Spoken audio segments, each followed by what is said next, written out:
How to manage incognito notifications on Google Chrome mobile. Hello guys, in today's video I'm gonna show you how to manage incognito notifications on Google Chrome mobile. First thing we're gonna do is go to Google Chrome and then click these 3 points here. Click on it and then click this one, settings, and go down, and then of course click notifications. And now let's go down,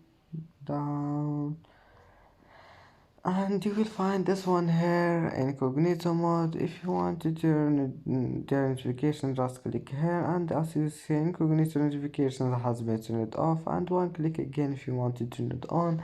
And that's it for today's video. If you like this video, don't forget like and subscribe, and see you in the next video.